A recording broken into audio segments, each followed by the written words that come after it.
how do we keep the essence of each community and let it blossom? We are a community, but more truthfully, we are several communities. Several communities. Well, that's not a bad way to put it, though. So I would say we have a chance to reframe how learning happens. We're always building. We're constantly, asking students to realize and make stuff, and this becomes like just this huge mass of artifacts that students create.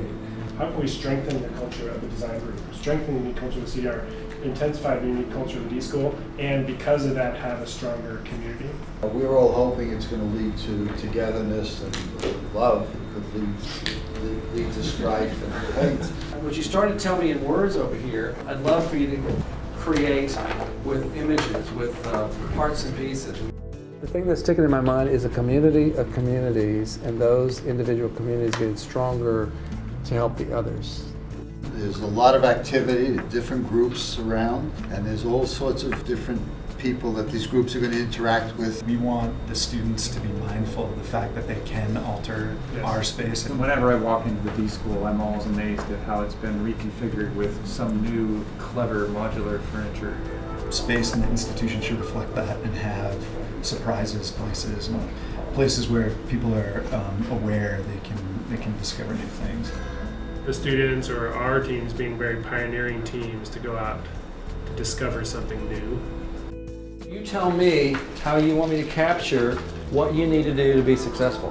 What we should try to figure out how to put on this is like our secret sauce. Like how do we work in a way that we know we're going to get there?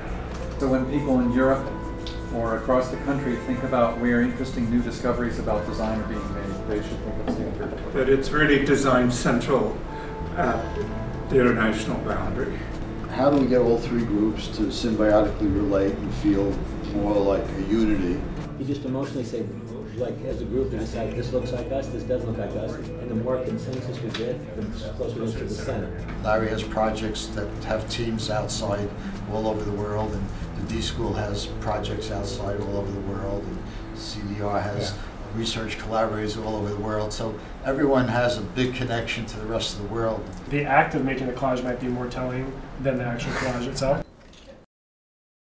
There was a lot of strong points that came out of yesterday, and the question of them was, what do you have to do well to be successful? So the hope is that we're not just taking these different groups and throwing them into a building. We're trying to bring these intersections of different cultures together. You've got sort of a coming together of a lot of individual work and certain collaboration. Like this kind of yin-yang thing. They might not be there full time, but they still want a footprint there. We want you to go out, wherever you go, and tell us where you find these types of activities. This is CDR. Yay! Denise works at the Center for Design Research. I do. This is my home, away from home. So this is where we interview subjects, and it's all about design thinking. Learning here is informative, instructive, enlightening, revealing, and enriching. Moving on, let's go to the D.School next.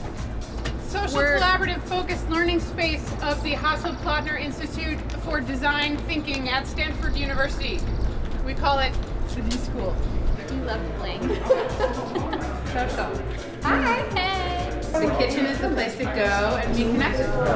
Where would you put for collaborative spaces? We could put the environment's collaborative space. Okay. Learning happens everywhere in the building. It happens in collaboration spaces, in social spaces, in focus spaces, but it's not like we have a separate space to go learn in. So this is where we concentrate and ponder, but then we also connect socially. We want to challenge the students everywhere. The observation was some of the best information we could have received. You guys did a phenomenal job on the observation exercise.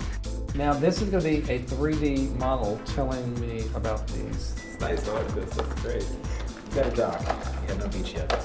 Yeah, boats. Oh, nice. Doesn't stand up. Oh, that's what the skewers are for. The skewers? Yeah, run a couple skewers right through the bottom, straight across, like that. This beautiful model right here is reflecting on connect isolated groups. This is stimulate and inspire individuals and teams, and these teams of people are both learning how to sail and participating in a boat race. I somehow thought of people on the Hollywood Walk of Fame looking at people and coming across other folks and start talking about, actors and people of interest. We like to hear all of these ideas before we get into the details of exactly what it looks like on the floor plan and what are the specs. And you know, it's so easy to jump to specs and give you a solution. This really gave us a flavor for what's really going on. But the idea is to bring all this together into a point of view and then bring our research, bring all of our experience and come collectively together and collaborate on design. They're a community of communities, and it's not about homogenizing any one of them, but actually celebrating their uniqueness and bringing them together under the same roof, but also giving them the opportunity to do collaboration and to connect like they never have before. If you have happy students and productive students, happy faculty, you've kind of got the game.